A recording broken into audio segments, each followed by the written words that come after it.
This week's news from the tubes on F5 Live is probably powered by Malwarebytes. Whether you use a PC, a Mac, or a mobile device, Malwarebytes Premium is the company's strongest protection ever. It fights threats that traditional antivirus software can't stop, and it actively blocks things like worms, dialers, rootkits, exploits, and a whole lot more. It allows you to use your computer and mobile devices with confidence and peace of mind.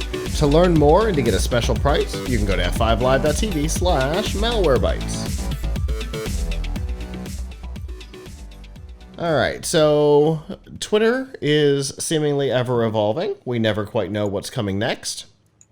And this week, a feature that has been in development and early testing is rolling out to a wider group. It is the Downvote button.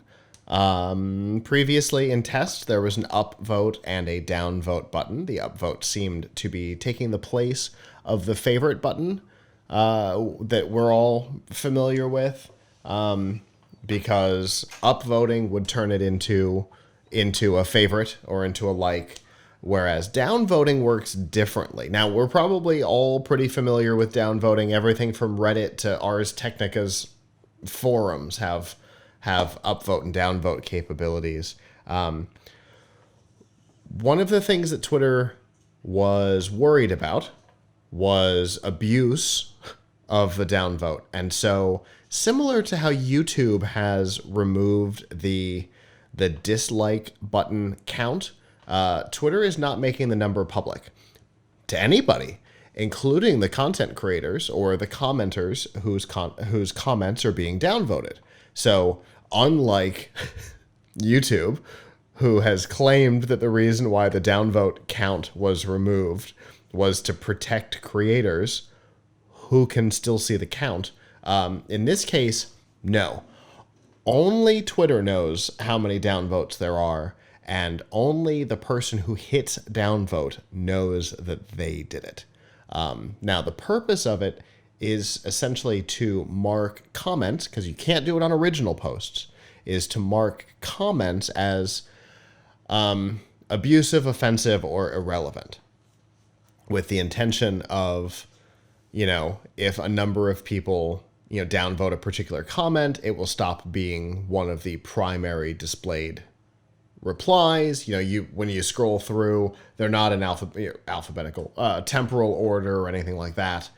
They're in some Twitter-generated, algorithm-based order for the replies, and this would get factored into the algorithm.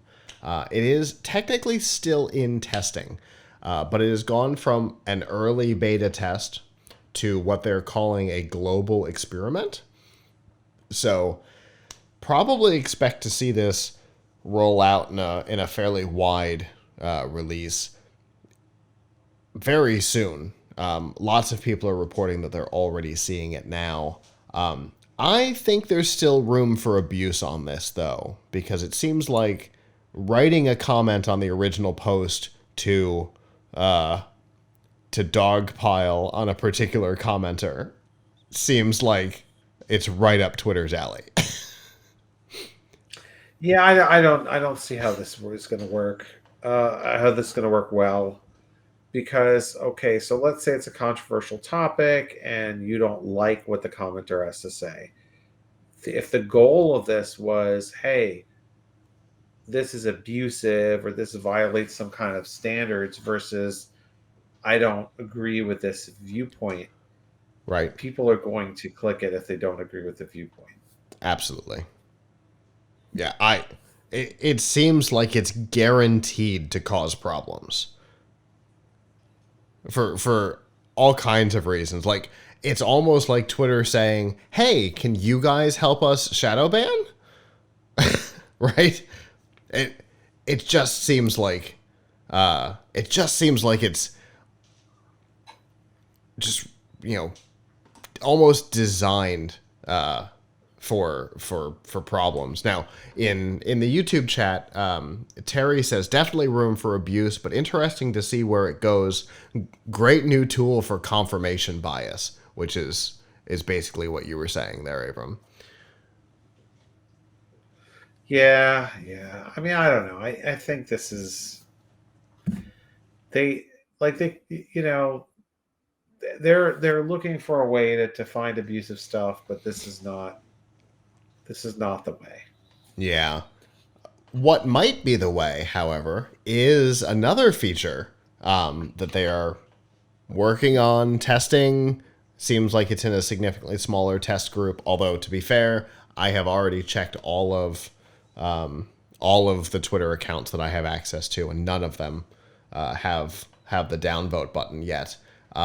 But similar to the feature that they rolled out a year or so ago, where before you retweet a link, it asks that you haven't opened. It asks you to think about it. You haven't read this. Are you sure you want to share it? They have another feature where if their AI determines that what you're about to reply is offensive, abusive, whatever, that it will come up with a similar dialog box that says, hey, so you might want to reconsider this because it sounds mean. And in their early testing, apparently it shows that about 30% of people who are shown that dialogue will amend what they have written or decide not to send it at all. Which seems like a way more effective tool than don't like this, downvote it. Uh-oh. Yeah. So, I don't know. Yeah. That sounds like the kind of thing, like a cooldown period, right? Hey, this sounds like you might be a jerk. Do you really want to do this?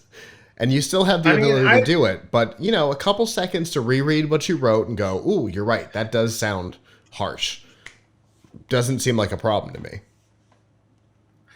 Yeah, I mean, I wonder how accurate it is in Right. terms of its ability to predict.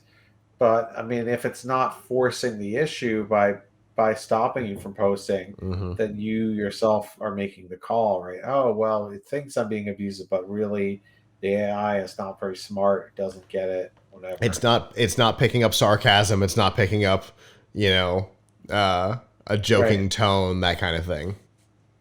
Right, exactly. I mean, Yeah. those things are hard to come by. I Hmm. mean, one of the Even things I for don't know if it's humans, still it's hard to pick up things like sarcasm in text unless you really know the yeah. human being that wrote it. Yeah, yeah. I mean, for example, right? Um, I don't know if they still do it, but didn't Facebook used to label things that it considered to be like COVID misinformation or Hmm. whatever? Oh yeah.